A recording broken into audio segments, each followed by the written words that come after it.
Hello and welcome to Indie Game Garden. It's the doubles luge of video game podcasts. I'm Johnny and I'm here with my co-host, Jamie.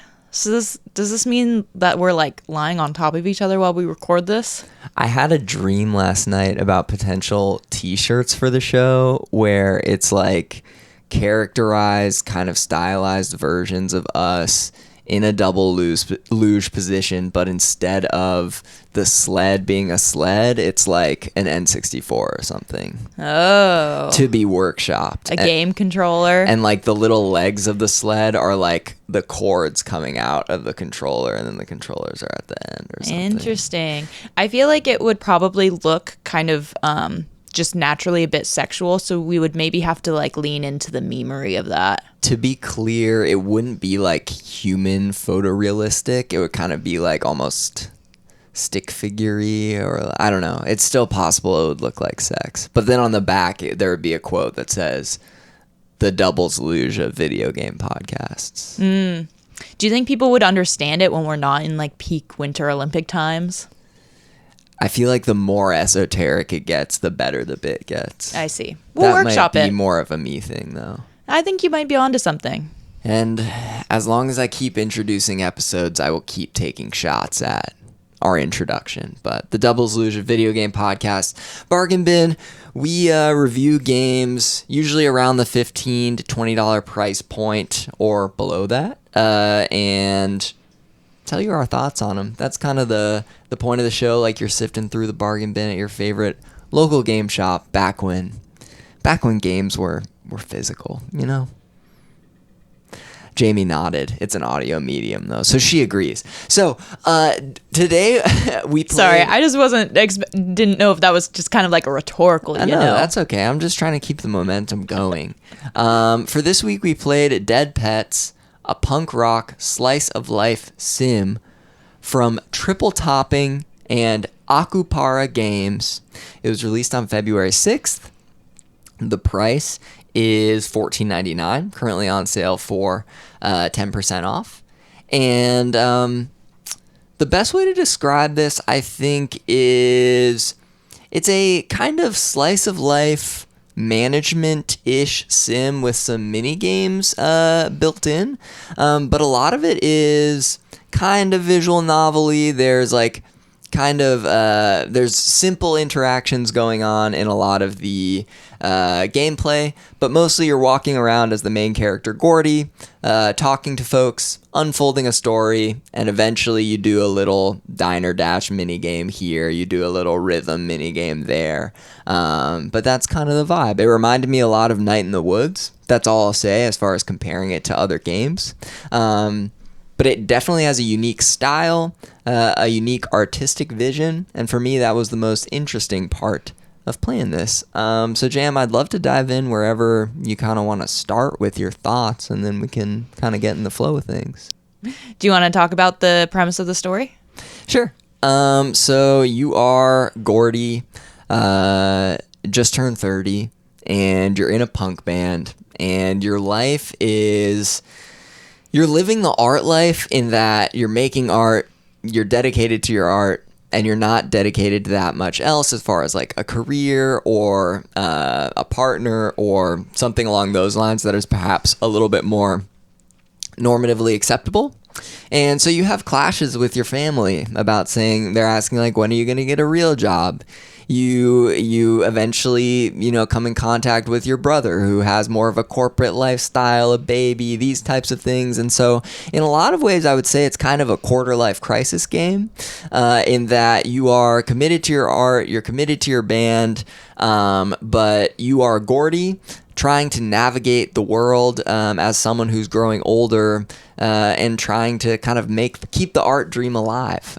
So you are with your band, and you are basically trying to give it one last shot at making it big with Dead Pets. And during that, you meet a manager, and some bad things go down, and you get some truth about the industry that isn't all art, that is a lot corporate in itself, and it's navigating a lot of those topics. So I know I have a tendency to ramble, but hop in here, Jamie. I will certainly hop in here.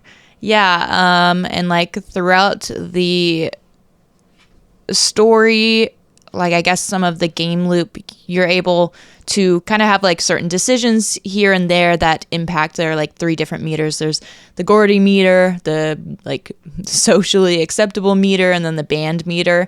And so you'll have different decisions that you can make from time to time, and usually they're like yes or no decisions, and they'll either like increase some of the meters and decrease others. And really the only consequence of that is if you get too low on one of the meters, then you'll be pigeonholed into a certain decision. I don't know how much they actually really impact the story. I think maybe there are just some different dialogue things that happen, but it's kind of like a fun way to think about like what decisions Gordy would make, or how certain decisions like impact Gordy's health, or like seem more socially acceptable, or impact the band. So that's kind of a way they add some gamification to the story. And then, like Johnny mentioned, there are also little mini games that come throughout, just with like the life sim aspect. Gordy works a diner job, so there are lots of diner shifts that you can work and earn some money. It is partially a rhythm game, so when you're practicing for the band or performing for the band, there's some rhythm game aspects where you're playing out the songs and have to hit just, it's 2 different notes or buttons that you can hit during the game. And then there are other like very small mini games throughout that just kind of align with the story and things going on. And then maybe the only other main thing to mention about the game is that there are different episodes. So the game is 8 episodes long, and they're about 4 days in each episode. And so that kind of breaks up the game and its chapters, and kind of how you can progress or track how far along you are in the game. Yeah, for sure. I would love to talk about just some of the strengths that I saw in this game and have you follow up. So definitely the uniqueness in the art style and some of the cutscenes. So the game is like very stylish already, just walking around the world, a lot of little hand-drawn details here and there. But then also when you're given peeks into Gordy's internality and thought process, there's usually like another more sketched style comes up to show like what happened during a night, or there's a thing called the Gordy show that's kind of Gordy's internal monologue or dreamscape, and different characters are drawn in this like completely different hand-drawn style that I really enjoyed. I also thought the songs in the game were good. If anything, I thought there were too few. They were a little repetitive in that you're practicing and playing the same songs. Which I do want to interject here that I just realized at the end of my play that there's a jukebox on the starting screen where you can go in, and there are a lot more songs that you can actually play for the rhythm game.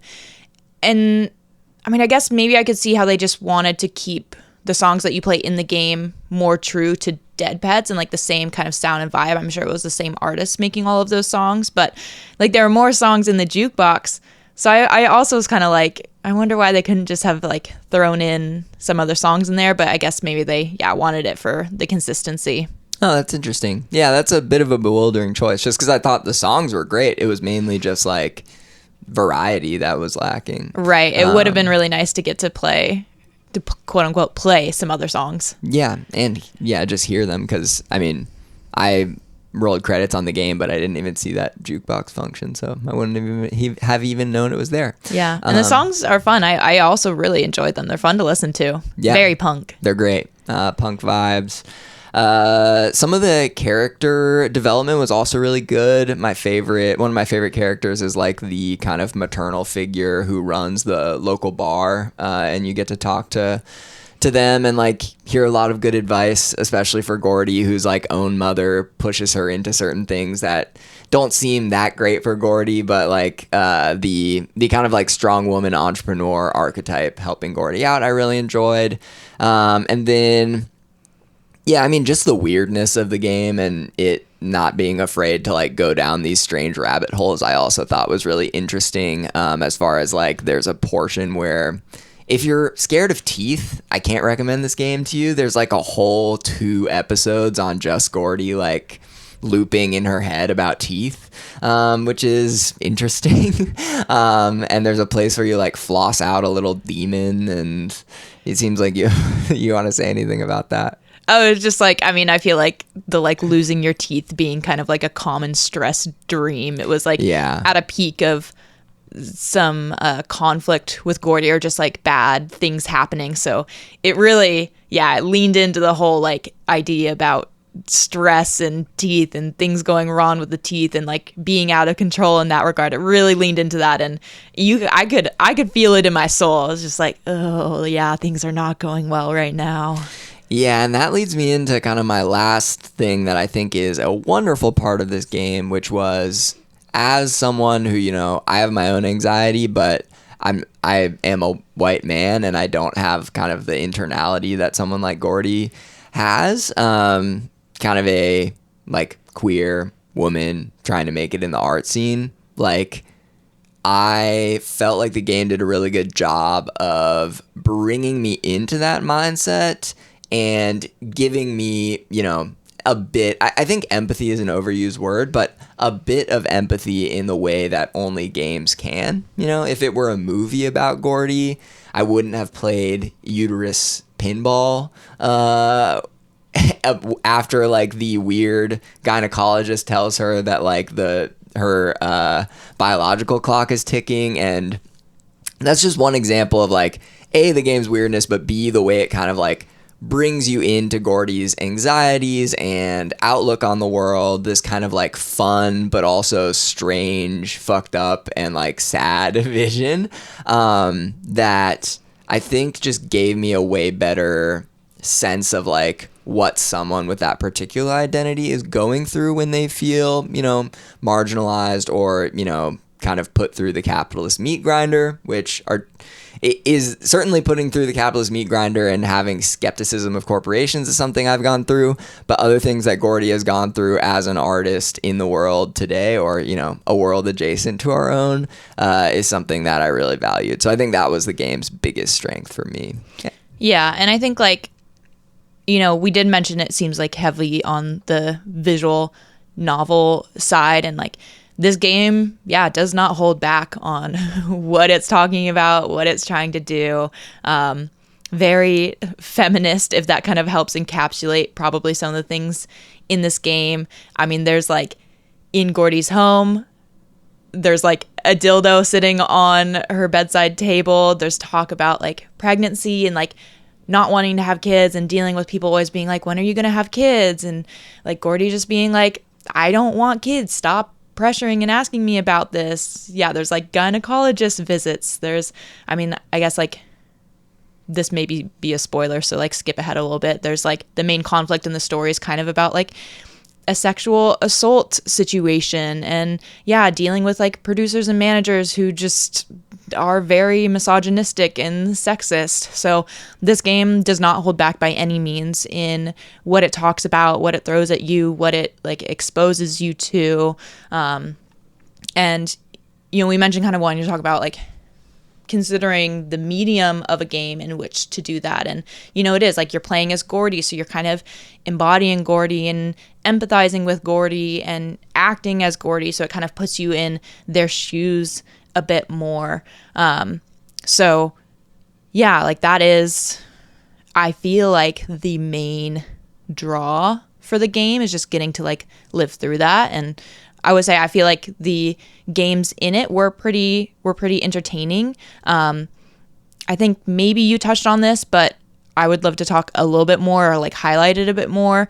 I do think the art style and vibe of this game is super unique and one of its biggest strong suits. I mean, right off the bat, seeing the art style was a huge plus to me. And you can see there's so much effort put into the art. It looks like kind of, I don't know if I would like call it hand-drawn, but it has kind of like a hand-drawn aspect. It's not, you know, pixelated or anything like that. And it's really quite stunning throughout the entire game. Like I mentioned, you can tell there's a ton of effort that was put into that, and it's very unique, very beautiful.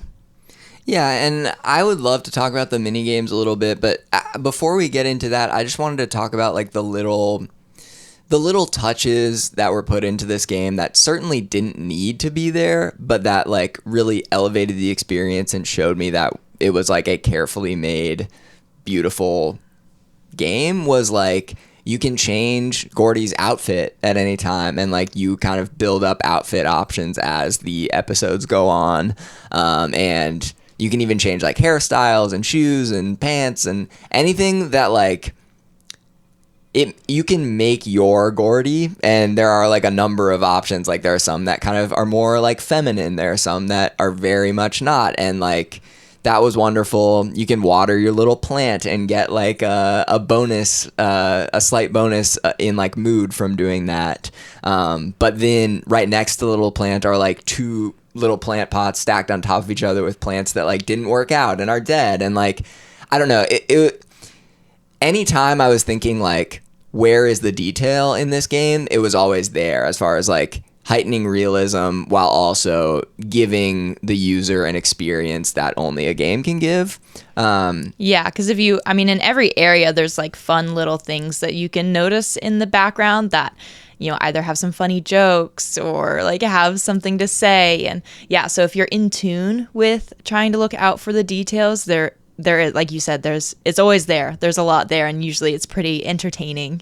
And it's also very accessible as far as like knowing that it's a game and knowing that sometimes games do a bad job of making themselves accessible. Like before every rhythm game portion, you're given a difficulty slider that you can change. So you can do easy, medium, or hard, and you're not locked into that. So you can try hard, be like, I was way too hard. You can go easy. Oh, that was, whatever. And like tune the game to your own needs. It also has like, just like Jamie was saying before with the tad bit of spoilers, although it does happen early on in the game, the like way that the sexual assault is handled. I would like to talk about the scene in game somewhat, but we can get to that later after minigames. But just as far as like the UI elements, like it does such a great job of like kind of having a trigger warning or making sure that folks who would be uncomfortable witnessing a moment like that don't have to, and you can just skip it and it won't have a lot of bearing. And so,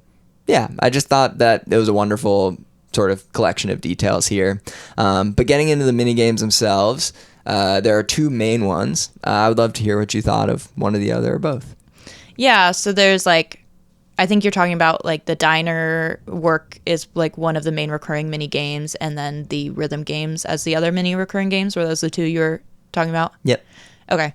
Yeah, I thought they were both fun. I don't know about you. I like never got above 60% on the diner shifts. I don't know if I was just doing something wrong or if it was on purpose with the game to like basically say like you can be working as hard as you can at like a crappy little diner and like customers are never going to be that satisfied. But I might have just been doing the flow wrong. It was really fun. I enjoyed the diner shifts one. It's very like fast paced. You're seating people, taking their order, delivering their food, cleaning up their plates. Like sometimes they might want like a drink or cake that you have to bring to them. And there are constantly customers coming in. Like you're the only one working outside of like the chef who's grabbing the orders from you, cleaning the plates behind the scenes. Very fast paced, but I always found it fun. Like the art changes in that. So you're kind of like a little like mini cutesy Gordy running around. The sound effects are pretty fun. So yeah, I enjoyed that mini game, but found it very difficult to do well on. And again, wasn't sure if that was me or the intention of the game. And then for the rhythm games, I also found that fun. I don't play a lot of rhythm games, so I feel like if that was something that someone really was into, they'd probably find it a bit slow and boring. Like I wouldn't play this game if you're looking for a rhythm game to play. Like that's not really what it's meant to be. I feel like it's just kind of like a little like cherry on top type thing to keep it fun. But I also enjoyed those. I did the hard mode on most of them and usually did pretty well on that. So I don't feel like they were ever really that challenging, but was a nice mix up, in my opinion, to the game and to like give you something to do and play. Yeah, we're pretty aligned there. I think the rhythm game, like you said, is like not the most complex rhythm game, but it is a rhythm game that works fine. And again, like you can't pick the songs you're playing. It's just kind of chosen for you. Yeah, my main issue with it was honestly like the fact that you're playing the same 3 or 4 songs over and over again, and you play them probably each 2 or 3 times. So that was a bit rough, but like the animations that happen during the rhythm game are interesting. Like with whatever Gordy's going through, you'll see like new animations. So when she's like frustrated at these producers, they're like hurling musical notes at her. Or when she's scared about babies, there's like a lot of imagery with that. So yeah, I think one of my favorites was when she had to like pay rent on the studio, and it's like throwing bills at her. So she's like crushing bills with her bass guitar. Yeah, so that was cute. I think like the diner minigame honestly read somewhat similarly to me as far as like, this is a game, and if this were the game, I would think it was like not that engaging. But the fact that it's like all connected to Gordy's story, and I guess like you're saying, like there could potentially be some commentary aspects of the diner minigame of it being particularly hard. I also found it pretty hard to do well. But yeah, and there are times like you're required to work a shift, like it'll make you go to the diner, and then you can also work optional half shifts in order to like gain some extra money, but those are never mandatory. So it is interesting. There are times you can just like pop into the diner without it being part of like the requirements of the day, in order to make some extra money. And I guess like I feel like this is maybe a different sidetrack, sorry, but the story is like pretty linear. Like it tells you where you need to go and how to progress the story, and that was one of the things that was a little bit more flexible, where you could pop in and out, like get some extra money or not, and have to like deal with the consequences when you have bills come up. Yeah, and another really cute little touch is when you're navigating the city, you're like a big hand that's like holding a little chibi Gordy, and like when you go somewhere, you drop Gordy, and yeah, Gordy like screams like she's being dropped from a height. Yeah, that was one of my favorite things, especially at the start of the game when I was like, oh, this is such a cool way to like navigate around a map. Yeah, and I think that's representative of like, without getting into too many story spoilers, I think like our conversation has been representative of the game so far, where it's like the game parts of it are like not the point as much as like the art style and the story. And so I think if you're someone who is at all interested in like arts or like hand-drawn aesthetics, or certainly like indie games that are narrative driven, you're gonna like this one. If you're here for the rhythm game or here for the mini game portion of it, I think you could probably look elsewhere. Yeah, certainly. It definitely, feels like it's meant to be about the story and the experience of going through the story. Which maybe then to kind of talk about that part, since that's the biggest thing, like how, and we can try to like avoid spoilers here, but like how did you feel about the story? Like having gotten through the whole thing, did you think it lived up to it? Like did you like it, not like it?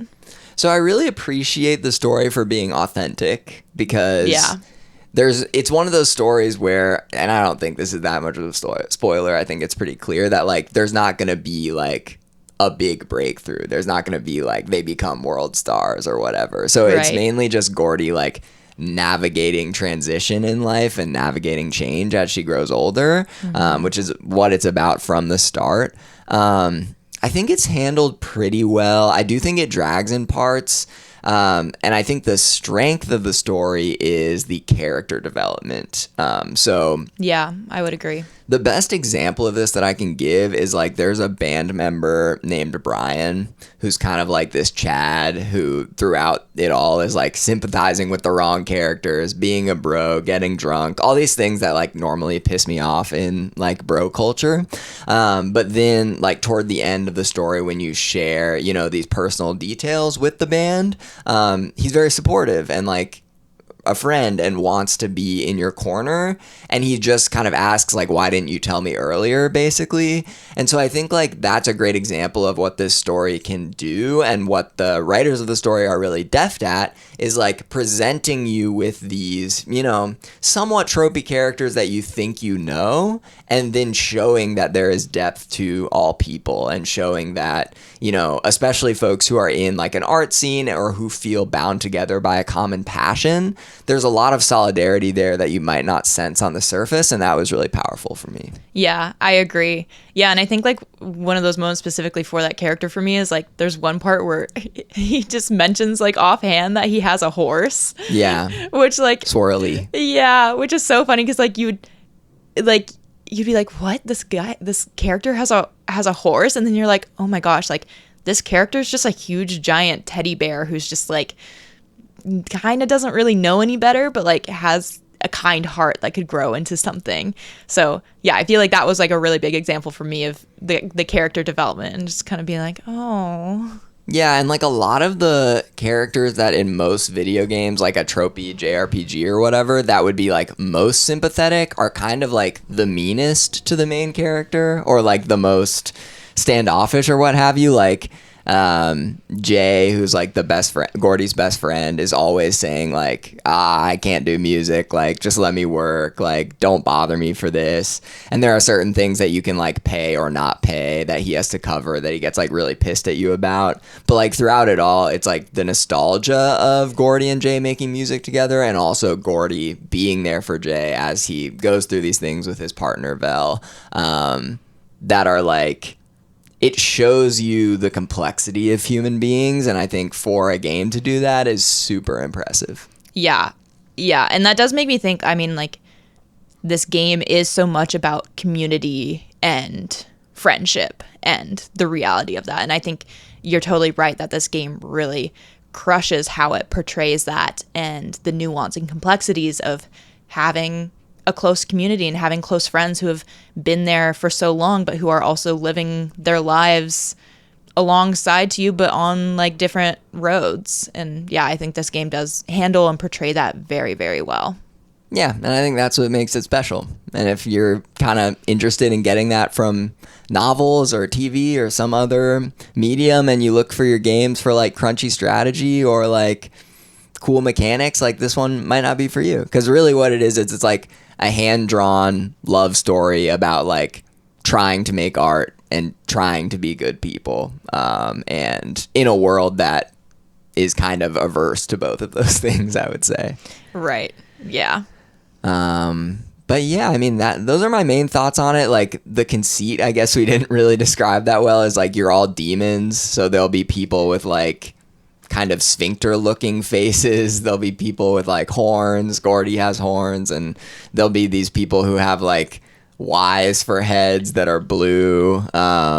Yeah, which I do think, I mean, it's fun and it's like a cool story world design decision. I think it fits really well into like the punk aesthetic and the art aesthetic. And yeah, I think it's interesting how it almost makes it a little more digestible or palatable, I guess, to like see all of these things that are like very grunge and off-putting and like, yeah, just kind of like the punk world. I guess if that was something that would naturally make you feel more uncomfortable, I do feel like the choice to have this world be demons can kind of like help the mind come to terms with that a little bit more, or like have you as the player dissociate it or kind of have it in its own little side box if you're needing to. So I did think that was an interesting and smart, I guess, design decision. Right. It makes like the blood and piss and teeth falling out of it all feel more part of the world than like, holy shit, that's horrible. Right. Yeah. Even though all of their experiences are it's the same human. as people. Yeah. That is interesting that it does help those messages come through a little bit cleaner and with less disgust. So I think that was a smart choice. Yeah, I think that's kind of all I've got to say about it. Anything else you wanted to add?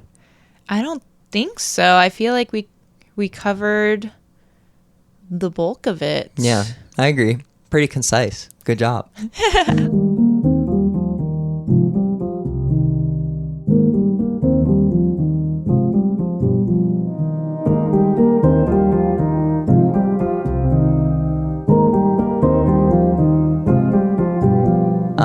As far as endorsements go, I've gone back and forth on this one. I think it like drags at the beginning in a way that like I was feeling it was feeling hard to recommend this as like a fun thing and more of like an educational thing, but like it picks up toward the end, and I think it's the kind of game that if you can commit to playing it in like 2 to 5 sittings will be way better than just like chipping away at it, because it won't hold your attention as much if you don't like commit to it with intention. But doing that I felt was really rewarding, and so I'm going to endorse this one. What about you, Jem?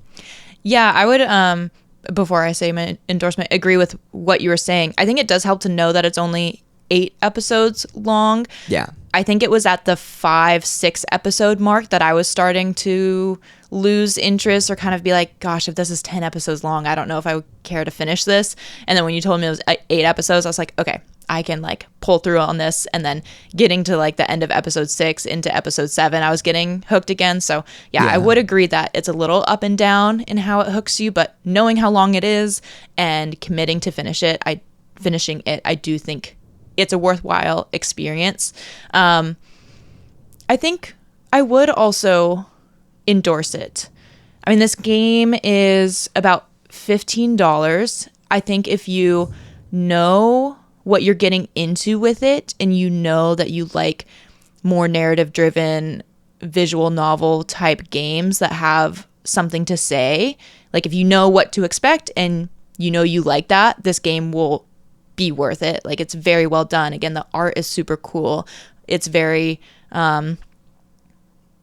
polished and like put together. I mean, it's funny to call it polished because like the atmosphere or aesthetic of the game is very not polished, but it's a very like, well done game, especially when we've played so many other games that just aren't that. Yeah. So I feel like that in of itself is worth the endorsement. I think if you're not really into those genres or types of games, it's probably not gonna blow your socks off in a way to make you enjoy a genre that you don't tend to enjoy. Yeah, I agree with the genre elements, and I do think that like obviously someone who's like not a progressive and has certain ideas about like women and queer folks, they would come to this game and turn it off immediately. But like I do think that for someone like me who's like interested in progressivism and interested in supporting the queer community, but not sure always how to access narratives regarding, you know, ways that can help me understand their experience better, like this is a great entry point. So if you feel like you're, you know, sympathetic to those causes, but might not know the best way to go about educating yourself about them, I think this is a really, you know, it's not the end all be all. It's not the textbook on how to support people of those identities, but it is like an interesting perspective that I think could shed a lot of light on that area in particular. So there's like a reason outside of just pure fun to be playing this, I would say, if you're pushing yourself outside of your genre expectations. Yeah, certainly. And, you know, we did kind of touch on this, but I did actually want to talk more about like, how do you feel like the game medium did for this? I know you mentioned kind of the empathetic side and getting to play as Gordy, but do you have more thoughts on how you felt like the story and world held up in game format? Yeah, so I think mainly for me, this is a game that I wouldn't, you know, give the classic bargain bin trope of like, I wish it were a book, because it does a great job, I think, particularly in its shifting art styles to indicate different realities or different like people's minds we're inside of. It does a great job of like imagining worlds that I would never imagine myself, I suppose. So like if I were reading this as a book, it would all be in one kind of like world, or I would imagine it a certain way. Yeah. But what this game does great is like shifting those perspectives around and showing like, oh, there's a mini clip-esque Diner Dash mini game. Oh, then there's like a very serious sexual assault that's like drawn in this like style that is completely different than the mini game and different from the main gameplay. Oh, and then there's like this other, and I think that like the way it shifts the perspective constantly while dealing with this, you know, sometimes serious, sometimes sad, sometimes hilarious subject matter, is what makes it uniquely a story that can be told with a game. Yeah, and so then because I agree that the visual aspects it uses or the tools in its visuals to tell the story and show kind of how Gordy is grappling with her day-to-day life and some of these conflicts and things happening to her is very impactful. Granted, now, like, that is something that could be done in, like, a TV show or film aspect. So how do you feel like the game format then differs from watching a TV show? Good question. I love it. Thank you. I think for me, it's mainly the little, like, autonomous choices you have. So that's why the, like, making your Gordy meant a lot to me as far as, like, dressing Gordy up, because, like, there are so many different outfits by the end of the game, and, like, what you choose to perform in or what you choose to, like, go on a date in or confront someone in, like, I don't know, that kind of felt like a cool personal touch. And it also gives the player agency as far as, like, how they're expressing themselves through Gordy, or how Gordy is expressing herself, if you want to put it that way.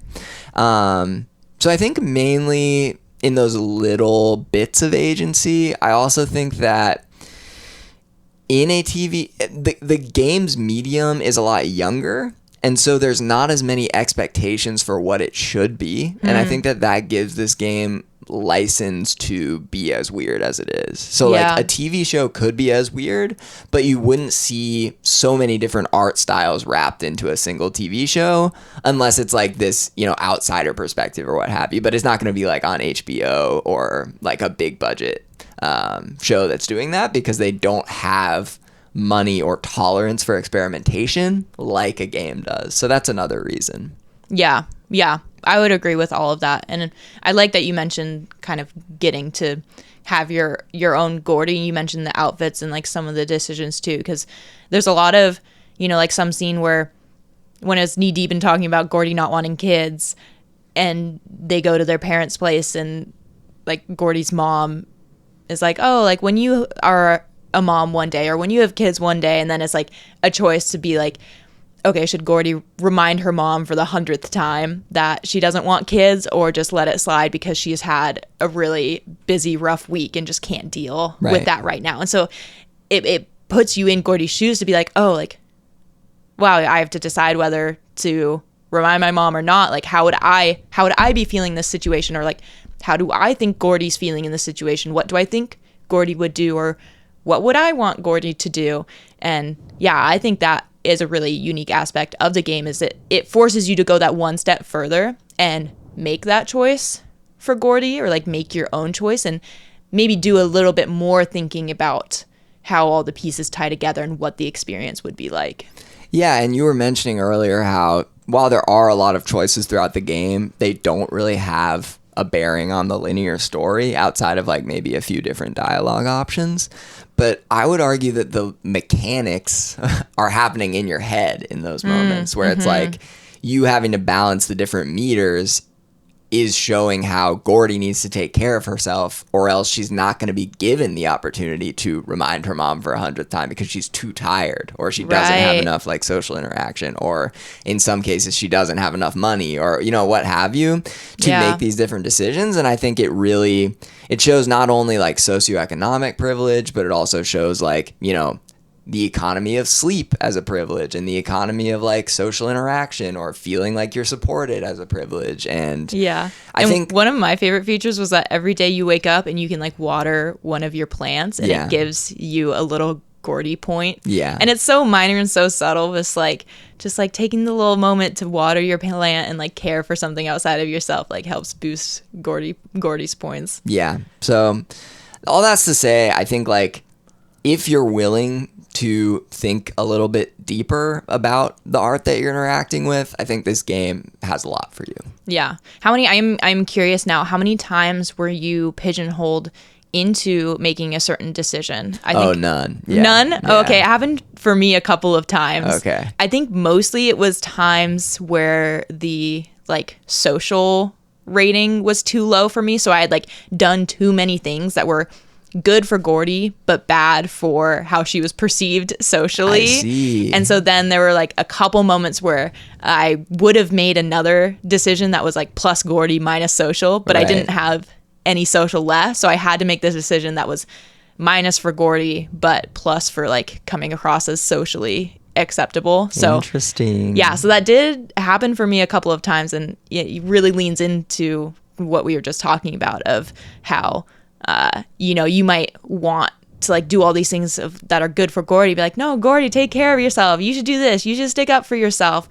but then get into the position where it's like, okay, well, Gordy can't do that all of the time because they also have to balance their relationships. Yeah. I think it's great. Anything else you wanted to kind of mention in this section? I just wanted to say, I think it took me like 4 or 5 hours to finish the game. I was probably around the same. Again, I was streaming this game a little bit, so then I was reading all of the dialogue out loud, so it was taking me a lot longer. But then I finished up the game just on my own and was able to kind of rapid fire through some of the dialogue. So yeah, it's not a very long game. And it's good that it's manageable. I almost feel like that was a little long for the experience, but But yeah, I liked it. So yeah, which is to say then, like, for the price of this game, you're not paying for the length of the game, which is something that I feel like we usually tend to see the correlation to is price for length. But yeah, I think for this game, you're paying for like the story, like the quality of the characters, certainly the art. Yeah, like, I was gonna say like, art.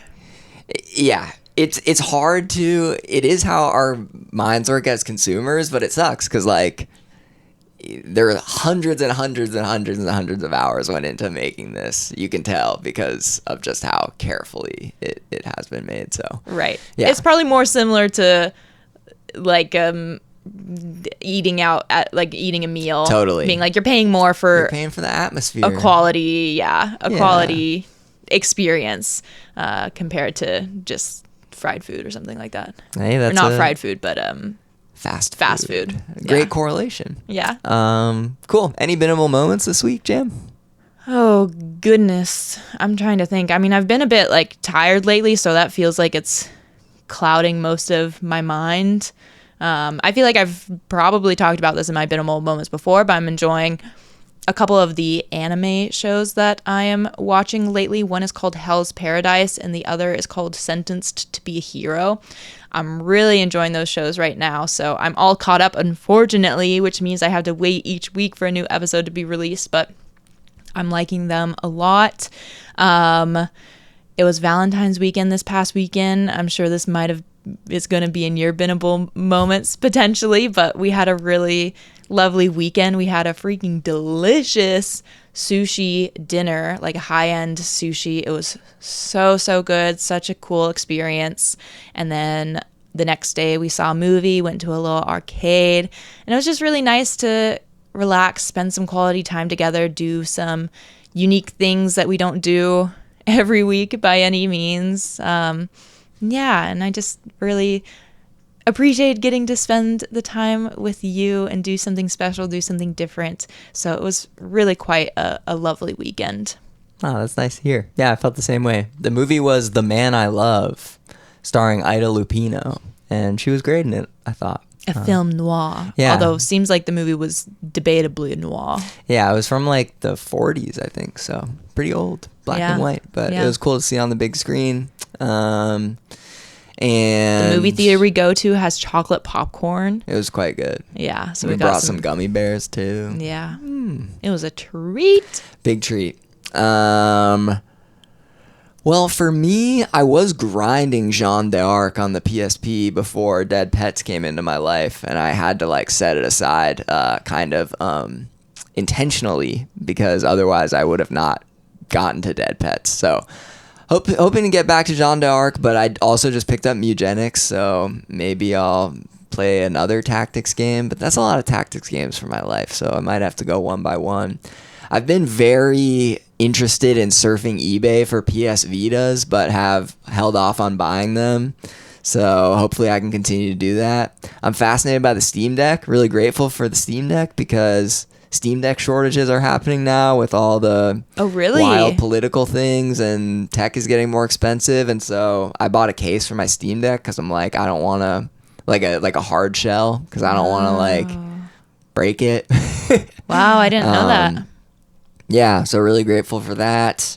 And I started a YouTube channel. It's called Indie Game Garden, and I'm gonna post videos, and I uploaded this podcast there.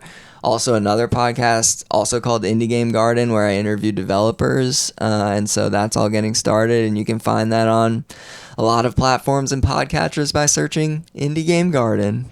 Yeah, you did a video a few days ago kind of showing, like looking through some of the newly released games, which really I felt like exemplifies our process of going through the games and trying to pick what we want to play, and showcases all the games that kind of pique our interest but that we don't end up playing or getting to, which I thought was really cool and is something we've talked about wanting to put out there as content, since we look at so many games and then don't really talk about them or show them in any way, but getting them some form of exposure is something that we've always felt like we wanted to do. So I definitely recommend checking that out. I'm hoping you do more of those, but of course I want you to do what makes you feel happy and feels good to you, but I wanted to highlight that. Yeah, I've enjoyed it, so hopefully more to come there, but that's it for me. Also watching a lot of Winter Olympics. Shout out to the athletes. The organization is corrupt, but the athletes rule. Yeah. Woo. Some of the things they do. Wild. Impressive. I saw a reel. Colin Jost said he went in a bobsled being driven by someone else, and it was by far the most terrifying experience of his life. So I would believe it. Shout out to the sledders. I think doing any of these sports, if you could like just see through the eyes of these athletes, I feel like any of these sports, maybe except for curling, would be the most terrifying experience you've ever done. I agree. And curling maybe actually would be too, just from a mental side. As far as like the actual shots you would have to execute. Well, Jam, that brings us full circle. The doubles luge of video game podcast. Thanks for sledding with me today, and we'll catch you next time. Great job setting that one up. We love a full circle. Love you. Love y'all. Bye.